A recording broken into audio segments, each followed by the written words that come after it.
Hello friends, welcome to my YouTube channel. मैं हूँ दिव्या शर्मा। दोस्तों, आज मैं आपको बताने जा रही हूँ हाथ पैरों के सोने के बारे में। आपने भी हाथ पैरों का सोना कभी ना कभी महसूस जरूर किया होगा और इसे लाजमी इग्नोर भी किया होगा। लेकिन आखिर ये समस्या क्यों होती है, इसके लिए आपको सावधान होने की जरूरत है, क्योंकि ये समस्या शुरू में तो क्या करती है, सिर्फ हाथ पैर सोते हैं। जब हम हिलाते हैं, शेक करते हैं हाथ या पैर को, तो वे बिल्कुल ठीक हो जाते हैं। लेकिन अगर इसका सही समय पर इलाज नहीं किया जाए तो वो जो हमारा अंग होता है, चाहे हाथ है या पैर है, वो बहुत कमजोर पड़ने लगता है। उसकी मूवमेंट भी कम हो जाती है और हाथ पैरों के सोने को नंबनेस कहा जाता है। और उसी हाथ या पैर पर आपको चींटियां काटने जैसा एहसास हो तो इसे टिंगलिंग कहा जाता है। दोस्तों, ये समस्या जो है वो नर्व डिसऑर्डर से जुड़ी होती है और हमारे शरीर की सारी नसें हमारे दिमाग से जुड़ी होती हैं। ये हम सब लोग जानते हैं। तो दोस्तों, सबसे पहले ये जान लेते हैं कि आखिर ये नंबनेस की समस्या किन कारणों से होती है। 3 बड़े कारण हैं। सबसे पहला कारण है, किसी भी इंसान को अगर लंबे समय से डायबिटीज है, थायराइड है या फिर हाई ब्लड प्रेशर की समस्या है, तो उनमें नर्व डिसऑर्डर बहुत जल्दी हो जाता है और हाथ पैर सोने लगते हैं। दोस्तों, दूसरा एक और बड़ा कारण है, वो है शरीर के अंदर न्यूट्रिशन की कमी।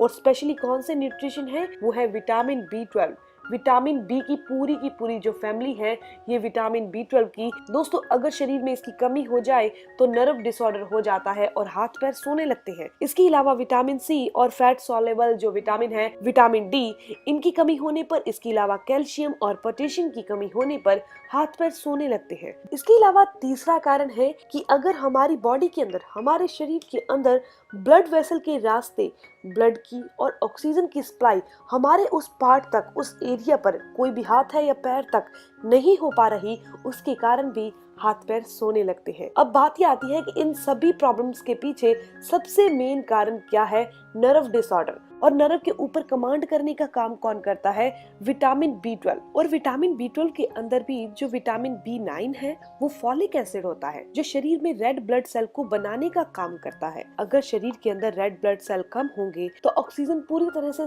ट्रांसपोर्ट नहीं हो पाएगी, जिसके कारण हमारे हाथों को, पैरों को या उस एरिया को एहसास होना कम हो जाएगा और नंबनेस महसूस होगी, सुनपन महसूस होगा। दोस्तों, हमारे शरीर में सभी नर्व के ऊपर एक लाइनिंग होती है, यानी कि एक प्रोटेक्शन की लेयर होती है, जिसे माइलिन कहा जाता है, जो नर्व को सुरक्षित रखती है और सीधा भी रखती है। लेकिन अगर शरीर के अंदर विटामिन B12 की कमी हो जाए तो ये माइलिन जो है, ये कवरिंग जो है, ये कमजोर पड़ जाती है और नसों को भी कमजोर कर देती है, जिससे नसें दबने लगती हैं और शरीर के अंदर ब्लड और ऑक्सीजन का फ्लो सही से नहीं हो पाता, जिसके कारण हमारे शरीर के अलग अलग अंगों में नंबनेस महसूस होने लगती है। तो दोस्तों, अब हमें इलाज के तौर पर क्या करना है, मैं आपको बहुत ही सटीक इलाज बताने जा रही हूँ इस समस्या को दूर करने का।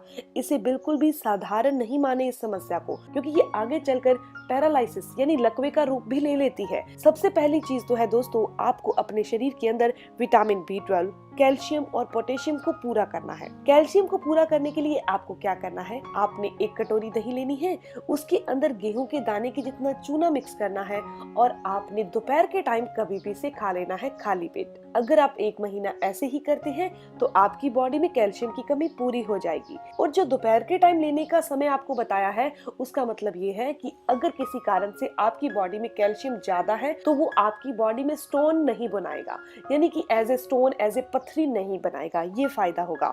अब बात करते हैं पोटेशियम की कमी को पूरा करने के लिए। तो पोटेशियम की कमी को पूरा करने के लिए आपको केला खाना चाहिए, नारियल पानी पीना चाहिए, गर्मियों के दिनों में तरबूज आता है, आप उसका सेवन कीजिए, आप चुकंदर खा सकते हैं। इसके द्वारा आप अपनी बॉडी के अंदर पोटेशियम की कमी को पूरा कर सकते हैं। अब मैं आपको बताने जा रही हूँ विटामिन B12। दोस्तों, जो विटामिन B12 होता है वो नॉनवेज में ज्यादा पाया जाता है, लेकिन बात करते हैं वेजिटेरियन की, तो दूध और दूध से बनी जितनी भी चीजें आती हैं वो भी तो नॉनवेज की श्रेणी में आती है, क्योंकि वो भी तो हमें एनिमल से ही दूध मिलता है। तो आप दूध और दूध से बनी जितनी भी चीजें आती हैं वो बड़े आराम से ले सकते हैं। इसके अलावा स्प्राउट यानी अंकुरित अनाज के अंदर भी बहुत अच्छी मात्रा में विटामिन B12 होता है। आप दही खा सकते हैं दोपहर के टाइम, इसके अंदर भी अच्छी मात्रा में विटामिन B12 होता है। दोस्तों, अब मैं आपको ऐसा तरीका बताने जा रही हूँ जिसके कारण ये नंबनेस, हाथ पैरों का सोना और बॉडी के अंदर ब्लड या ऑक्सीजन की सप्लाई अच्छे से नहीं हो रही, या आपका नर्व सिस्टम अच्छे से काम नहीं कर रहा, नर्व डिसऑर्डर हो चुका है, इन सभी तकलीफों को दूर कर सकता है। दोस्तों आपने क्या करना है, 1 गिलास पानी लेना है और 1 गिलास पानी के अंदर आपने आधा सेब लेना है और उसे काट कर इसके अंदर डाल दीजिए। उसके साथ आपने क्या करना है, 1/4 चम्मच, 1 चम्मच का चौथा हिस्सा हल्दी इसी पानी में डाल देनी है। 2 चुटकी दालचीनी पाउडर इसी के अंदर डाल देना है और आधा चम्मच आपने चिया सीड इसी पानी के अंदर डालकर रात को ढककर रख देनी है। कांच के गिलास में डालना है। दोस्तों सुबह इन चारों चीजों का अर्क इस पानी में चला जाएगा, लेकिन आपने इन चारों चीजों को फेंकना नहीं है। ये नहीं है अकेला पानी पी लेना है, आपने सेब भी खा लेना है, पानी भी पी लेना है और जो चिया सीड जल के तौर पर बन चुके होंगे उनका सेवन भी कर लेना है। ये नर्व डिसऑर्डर को सही करता है, शरीर के अंदर ऑक्सीजन की सप्लाई को सही करता है। दोस्तों कभी कभार साइटिका के दर्द के कारण भी टांग में यानी कि पूरी टांग में नंबनेस आ जाती है और कभी कभी सर्वाइकल पेन के कारण पूरे हाथ में नंबनेस आ जाती है। और अगर आप इस नुस्खे का इस्तेमाल करते हैं तो आपको ये समस्या दूर हो जाएगी, यानी कि जो नर्व है वो कंप्रेस नहीं होंगी, नर्व दबेंगी नहीं, जो नर्व की कमजोरी है, नसों की कमजोरी है वो दूर हो जाएगी। दोस्तों इतना सा इलाज करना है, बहुत आसान है इस समस्या का इलाज करना, लेकिन अगर आप लेट हो जाएंगे तो कोई भी इलाज इसके ऊपर काम नहीं करेगा। दोस्तों ये वीडियो यहीं तक थी। अगर आपको ये इन्फॉर्मेशन अच्छी लगी, आपके काम की है, तो इस वीडियो को जरूर लाइक कीजिएगा और अपने फ्रेंड्स के साथ जरूर शेयर कीजिएगा। और अगर आपके कोई भी सवाल हो तो जरूर पूछिए, आपके हर एक सवाल का जवाब भी जरूर दिया जाएगा। मिलते हैं दोस्तों नेक्स्ट वीडियो में, तब तक के लिए गुड बाय।